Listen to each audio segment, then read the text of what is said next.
this particular forum comes at a very apt time, a time when every part of the world is feeling the impact of a global crisis, and a growing realization that no single party has the capacity to overcome this crisis without all of us working together.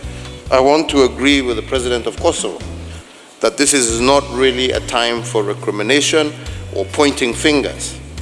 But we really have to accept also that we have seen that the global governance system isn't actually working equitably and fairly for all global citizens. And I think it just draws us to the reality that we have a challenge, and that challenge can only be overcome if we democratize much more our global governance systems, if we are more inclusive in our decision-making process. Like I said, if at a difficult time like this, when you're dealing both with a health crisis but also an economic crisis, where you have multilateral institutions who I believe are doing their very best, but are dependent on the largest contributors. And when you have the IMF, for example, say they are willing to look at increasing the SDR allocation to the developing world, but that therefore requires the bigger contributors to accept. Now, these bigger contributors are already enjoying great stimulus packages for their citizens, but yet they're not willing to release these SDRs in order to help the less developed world. I think that is not equity in global solutions. We need to find greater equity in global governance in order to be able to ensure that we live in a fair, equitable world where we all take responsibility, and like my brother Moisa said, where we all swim together, because the other option, on the other hand, is that we all sink together. What this pandemic has actually shown is that we need more cooperation, not less cooperation. It has shown the importance of our multilateral institutions, but at the same time, it has shown that you cannot win unless everybody wins. And I think the bottom line is, for the first time, many African countries actually were actually very much on the forefront of doing and following the kind of guidelines that had been laid out. We were also very active in the very early stages, participating with a lot of the companies and corporations that were developing vaccines, participating in the clinical trials. But unfortunately, despite our preparations, when it came to the crunch, and the crunch was access to the very same vaccines that would have given us all protection, we were at the bottom of the list. Now, this is something that truly indicates that the kind of vaccine, kind of nationalism that we have seen, the kind of bias that you have seen in terms of hoarding critical vaccines, where you have countries today that have 50 vaccines to every citizen, and yet you have countries that are crying just to give their citizens a single dose.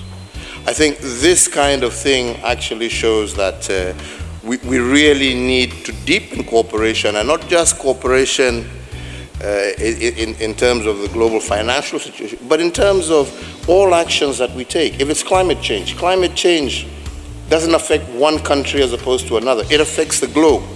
If it's the world financial situation, it affects the globe. So we need to have a greater cooperation, greater participation, and I believe that's why forums like this become much more important. And I couldn't agree more than what President Erdogan said here in his opening statement, when he said that we need our multilateral institutions to be much more representative of the global population as opposed to the interests of a few.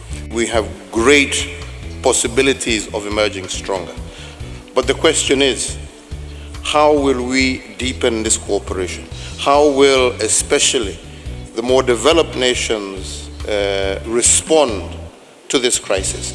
Will there be that greater understanding that we are stronger together than apart? These are some of the critical questions that one must continue to ask. Because, for example, if I was to look at how we responded as an African continent under the auspices of the African Union, we were very, very closely knit in terms of our reaction, the actions that we took, how we cooperated in developing and coming up with this COVAX scheme to ensure that vaccines were going to be available not to one particular country. We came up with a joint effort and we said we want a solution for the entire continent. And really that was actually the crux and the beginning of the whole COVAX scheme and how it came to be. But like I said, at the end of the day, when the vaccine was actually finally developed, those who developed and had it were not willing to share it with the rest of the world. And that is why I keep, and I want to consistently reiterate, that it will really depend on us being able to change the global governance system, the manner in which the UN Security Council works, the manner in which the UN and its organizations work, in order for us to be able to determine whether we shall see a change.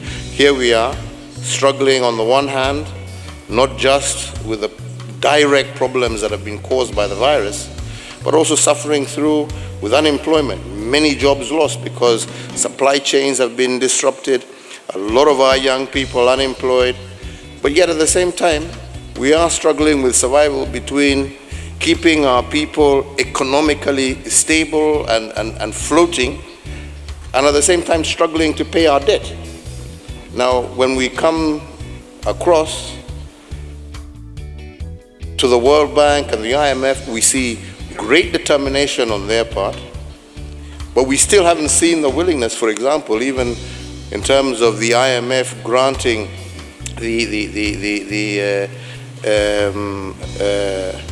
the extra funds required, and yet developed worlds have sufficient funds, have been able from within their own resources to generate subsidies to support and to provide safety nets for their people who have been unemployed, and we, on the other hand, are left struggling. So these are some of the issues that we're going to start to say. Is it going to be about the G7, the G20? Is it going to be about the P5? Or is it going to be about the fact that every single nation in this globe matters and their point of view needs to be listened to? And that's why in Africa we are focused ourselves as what we call the C10, to see how we can push through this agenda of creating and pushing for reforms within the United Nations agencies in order for us to be able to have an equal say in matters that concern us.